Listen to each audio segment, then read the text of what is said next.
హరిహర వీరమల్లు బాహుబలిని కూడా దాటేసింది. ఒక్క సినిమాలో మనం మౌంటైన్ డ్యూ యాడ్ ని చూసాం. అసలు నాకు అర్థం కాదు ఏంటంటే నెక్స్ట్ డేనే బ్లాక్ బస్టర్ మీట్ పెట్టేశారు. సో వెడ్నెస్డే ప్రీమియర్స్ లో అన్న కలెక్ట్ చేసిన రూపాయలు మౌంటైన్ డ్యూ యాడ్ అండి. అది పవన్ కళ్యాణ్ అన్న డూప్ కి తన ఫేస్ అలా పెట్టేశారు. హాలీవుడ్ రేంజ్ సినిమాలు వస్తున్నాయండి మనకి తెలుగు ఇండస్ట్రీలో, మనం ఎంకరేజ్ చేయాలి దాన్ని. Hi guys, welcome back to Srikanth వీనం YouTube channel. Harihara Veeramallu day 1 collections. Actually నేను 100 ఎక్స్పెక్ట్ చేశా, కానీ చాలా దారుణంగా వచ్చినాయి. అండ్ ఈ వీడియో ఫస్ట్ 2 minutes చూసేసి మోసపోకండి, వీడియోని ఫుల్ గా చూడండి, పక్కా ఎంటర్టైన్మెంట్ దొరికింది మీకు. సో నేను ఒక స్టేట్మెంట్ పాస్ చేశాను అనమాట. డే 1 అప్రాక్సిమేట్లీ వాళ్ళు పెట్టిన బడ్జెట్ లో 75% వచ్చేసిద్దేమో, బికాస్ ప్రీమియర్ షోస్ పడ్డాయి, ప్లస్ డే 1 మంచి బుకింగ్స్ అయ్యాయి, కాబట్టి వాళ్ళు పెట్టిన దాంట్లో ఒక 75% రిటర్న్స్ వచ్చేయచ్చు, ప్రొడ్యూసర్ ఇన్ సేఫ్ హ్యాండ్స్ అనేసి ఒక స్టేట్మెంట్ పాస్ చేశా. ఐఎమ్ సారీ, అది నేను తప్పుగా పాస్ చేశా. ఎందుకంటే నా మైండ్ లో ఇది లేదనమాట. కళ్యాణానికి మీరు నమ్మినా నమ్మకపోయినా హిందీ బెల్ట్ లో రీచ్ కొంచెం తక్కువ. అంటే మనకి కళ్యాణం అనగానే ఓన్లీ 2 states లోనే మనకి హై ఉంటది, మిగతా అదర్ స్టేట్స్ లో కొంచెం లోయే. కాబట్టి నేను అది ఆలోచించకుండా ఆ స్టేట్మెంట్ పాస్ చేశాను. సో ఆ స్టేట్మెంట్ ఒకటి వెనక్కి తీసుకోండి. సో ఎక్కడ చూసినా హరిహర వీరమల్లు బాలేదు అనేసి మాస్ రోస్టింగ్ చేస్తున్నారు. అసలు ఎందుకు ట్రోల్ చేస్తున్నారండి? అసలు మూవీలో ఏం తక్కువ ఉందని? హాలీవుడ్ వాళ్ళకి ముఫాసా ఉంటే మనకి హరిహర వీరమల్లు ఉంది. ఒక రిఫరెన్స్ షాట్ చెప్తా నేను. ఇప్పుడు ముఫాసాలో అలా ఒక డ్రాప్ పైనుంచి కింద పడుతున్నప్పుడు ముఫాసా ఫేస్ ఆ డ్రాప్ లో పడిద్ది అలాగా. ఓకే, అది హాలీవుడ్ రేంజ్ సినిమా. ఇక్కడ ఏముందండి, అలా ఒక డ్రాప్ పడుతున్నప్పుడు కళ్యాణ్ అన్న ఫేస్ అలా కనపడద్ది. అక్కడ ముఫాసా అయితే ఇక్కడ మనకి హరిహర వీరమల్లు. రాజమౌళి గారిని కూడా దాటి వెళ్ళిపోయారు వీళ్ళు. RRR రేంజ్ షాట్స్ మనం హరిహర వీరమల్లులో చూడొచ్చు. ఇప్పుడు RRR టైటిల్ కార్డ్ పడేటప్పుడు రామ్ చరణ్ అన్న అండ్ NTR అన్న ఇలా షేక్ హ్యాండ్ ఇచ్చుకుంటారు. ఓకే, అలా ఇక్కడే ఉందండి. వాళ్ళు నార్మల్ గా ఒక అగ్ని ప్రమాదం జరుగుద్ది, ఆ టైంలో ఇచ్చుకుంటారు. అది పెద్ద మనకి హై రాలేదు. కానీ ఇక్కడ వీళ్ళు అలా సుడిగుండం తిరుగుతుంది, ఆ సుడిగుండం మధ్యలో ఇలా పట్టుకునే హ్యాండ్స్ ఏదైతే ఉందో ఆ ఒక్క షాట్ RRR ని దాటి వెళ్ళిపోయింది. అండ్ నేను ఈ స్టేట్మెంట్ పాస్ చేస్తున్నా, హరిహర వీరమల్లు బాహుబలిని కూడా దాటేసింది. ఎందుకంటే బాహుబలి రేంజ్ రిఫరెన్స్ షాట్స్ ఇందులో ఉన్నాయి. అక్కడ శివుణ్ణి నమ్ముకుంటారు, ఇక్కడ ఈ నామం పెట్టుకుంటారు. సో అక్కడేముంటది, రమ్యకృష్ణ ఇలా బేబీని పట్టుకొని బేబీ ఇలా ఒడ్డుకొచ్చిద్ది, అక్కడి నుంచి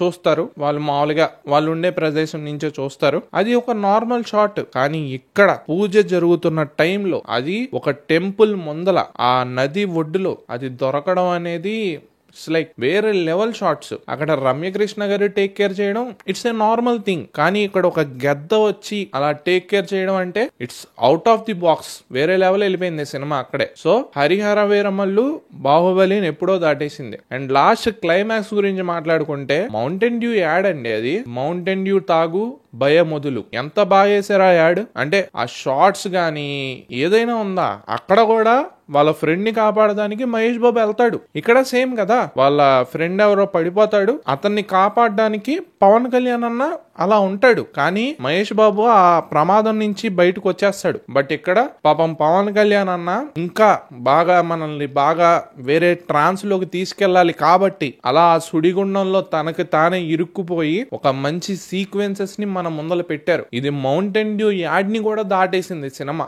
ఆ రేంజ్ సినిమా ఇది. దీన్ని మీరు అందరూ ట్రోల్ చేస్తున్నారు, కరెక్ట్ కాదండి. అంటే ఒక్క సినిమాలో మనం బాహుబలిని చూసాం, ఒక్క సినిమాలో మనం ముఫాసాని చూసాం, ఒక్క సినిమాలో మనం RRR ని చూసాం, ఒక్క సినిమాలో మనం మౌంటైన్ డ్యూ యాడ్ ని చూసాం. ఇవన్నీ ఒక్క సినిమాలో దొరుకుతున్నాయి అంటే మేలే కదా. మీరు పెట్టిన 300 రూపాయలు 800 రూపాయలకి న్యాయం జరిగినట్టే కదా. దీనికోసం మీరు ఎందుకు ట్రోల్ చేస్తున్నారు ఆ సినిమాని? అది అసలు కరెక్ట్ కాదు. సో ఇది మారాలండి. మీరు మైండ్ సెట్ ని మార్చుకోకపోతే చాలా కష్టం, ఇంకా సినిమాలు బతకవు. ఎందుకంటే ఇంత హాలీవుడ్ రేంజ్ సినిమాలను కూడా దీంట్లో పెట్టారంటే మీరు అలా చేయడం కరెక్ట్ కాదు. అండ్ మొన్నటికి మొన్న స్నో అన్న సినిమాలో అవెంజర్ షార్ట్స్ వచ్చేసినాయి. అలా ఒక్కరు కనబడతారు, ఆ తర్వాత ఇంకొకరు ఎలా పట్టుకుని కనబడతారు. హాలీవుడ్ రేంజ్ సినిమాలు వస్తున్నాయండి మనకి తెలుగు ఇండస్ట్రీలో, మనం ఎంకరేజ్ చేయాలి దాన్ని. ఇలా రిఫరెన్స్ షార్ట్స్ అన్నింటినీ మనం బాగా దాచుకోవాలి. అంతేగాని హరిహర వీరమల్లు ఫ్లాప్ సినిమా అని మీరు అనకూడదు, తప్పది. ఎందుకంటే 4 భారీ సినిమాల్ని ఒక్క సినిమాలో చూపించడం అంటే అది ఎవరు చేయలేని పని. అది వాళ్ళు చేశారంటే వాళ్ళని ఎంకరేజ్ చేయాలి మీరు. అండ్ ఇంకొన్ని షార్ట్ షార్ట్స్ లో అయితే పవన్ కళ్యాణ్ అన్న డూప్ కి తన ఫేస్ అలా పెట్టేశారు. ఎంత మంచి విఎఫ్ఎక్స్ వాడారండి అది. మీకు ఎవరికైనా తెలిసిందా? ఎవరికి తెలియదు నాకు తెలిసి. మీకు ఎవరికైనా అక్కడ గుర్రాలు రైడింగ్ చేస్తున్న టైంలో అవి ఫేక్ గుర్రాలు అని తెలిసినాయా? మీకు తెలీదు. మీకు ఆ రేంజ్ విఎఫ్ఎక్స్ వాడి, ఆ రేంజ్ సీజీ వర్క్ వాడి, అండ్ లాస్ట్ సునామీ షాట్స్ అవి ఎంత రియలిస్టిక్ గా ఉన్నాయండి. వాటిని పట్టుకుని ట్రోల్ చేస్తున్నారు మీరు. అది కరెక్ట్ కాదండి. చాలా బాగున్నాయి అన్ని షార్ట్స్. సో ఇలాగే ట్రోల్ చేస్తా ఉంటే మీరు హరిహర వీరమల్లు లాంటి సినిమాలు మనం చూడలేం. మట్టిలో మాణిక్యం లాంటివి మనం కాపాడుకోవాలి అలాంటి సినిమాలు. అసలు నాకు అర్థం కాదు ఏంటంటే నెక్స్ట్ డేనే బ్లాక్ బస్టర్ మీట్ పెట్టేశారు ఎక్కడో. సర్లే కానీ. అండ్ ఇంకొక గొప్ప విషయం ఏంటంటే కన్నప్ప నెక్స్ట్ రోజే ఇండస్ట్రీ హిట్. ఏం పోస్టర్ వదిలేరు సార్. అది ఒరిజినల్ హ్యాండిల్, కన్నప్ప హ్యాండిల్ నుంచి ఇండస్ట్రీ హిట్ వేసుకున్నారు. ఇలాంటివన్నీ జరుగుతూ ఉన్నాయిలే మన ఇండస్ట్రీలో, ఏం చేస్తాం గానీ. So let's go to the day 1 collections of Harihara Veeramallu. And మీరు ట్రోల్ చేయడం కరెక్ట్ కాదండి. సో వెడ్నెస్డే ప్రీమియర్స్ లో అన్న కలెక్ట్ చేసిన రూపాయలు 12.7 crores. అండ్ థర్స్డే డే 1 వచ్చిన collections 31.50 crores. We just Indian net మాత్రమే. టోటల్ గా చూసుకుంటే Indian net 44.20 crores. And worldwide మొత్తం అంతా చూసుకుంటే ఒక 60 crore ఆర్ 50 crore అలా తిగుతాయి. వీళ్ళు వేసుకునేది డైరెక్ట్ 100 నుంచి స్టార్ట్ చేస్తారు అనేది నా పర్సనల్ ఫీలింగ్. సో చాలా ఓవర్ గా ఎక్స్పెక్ట్ చేస్తాను నేను. అంటే మర్చిపోయానులేండి, హిందీ బెల్ట్ లో కొంచెం తక్కువ క్రేజ్ ఉన్న పాయింట్ ఒకటి మర్చిపోయి నేను ఆ స్టేట్మెంట్ పాస్ చేశాను. సో దాన్ని నేను వెనక్కి తీసుకుంటున్నాను. ఒక రఫ్లీ around 50 to 60 crores day 1 collections వచ్చేసినాయి హరిహర వీరమల్లుకి. ఇవి ట్రేడ్ రిపోర్ట్స్ మాత్రమే.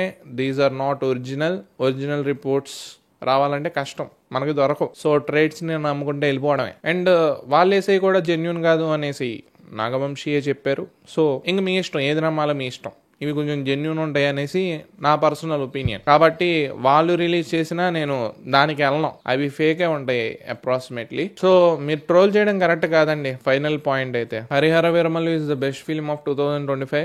మీరు ట్రోల్ చేయడంలో అసలు అర్థం లేదు. సో ట్రోల్ చేయకండి.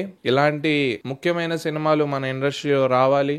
అండ్ మట్టిలో మాణిక్యం లాంటి సినిమాలు ఇంకా చూస్తూ ఉండాలి. సో ఇంకా ఎక్కువ మాట్లాడితే నన్ను కళ్యాణ్ ఫ్యాన్స్ వేసేసుకుంటారు. సో లాస్ట్ గా మీ అందరి కోసం, కళ్యాణ్ ఫ్యాన్స్ కోసం, యాజ్ ఏ కళ్యాణ్ అభిమానిగా చెప్తున్నా, మచ్చా ఓజీకి చూసుకుందాం. దీన్ని వదిలేయండి, దీన్ని మైండ్లో నుంచే తీసేయండి. అంటే హరిహర వీరమల్లు అనే ఒక మూవీ వచ్చిందనేసి మీ మైండ్లో నుంచి వ్యానిష్ చేసేయాలి. అది తీసేస్తే ఓజీని బాగా ఎంజాయ్ చేయగలరు. And OG is the first film after Kalyan Anna entered the politics. After Kalyan Anna became deputy CM, OG is the first film అనుకుని వెళ్ళండి. ఓజీ బీభత్సంగా ఆడిద్ది, నాది guarantee. So that's it guys. ఇంకా ఎవరైనా సబ్స్క్రైబ్ చేసుకోకపోతే make sure to subscribe. ఉంటా, by.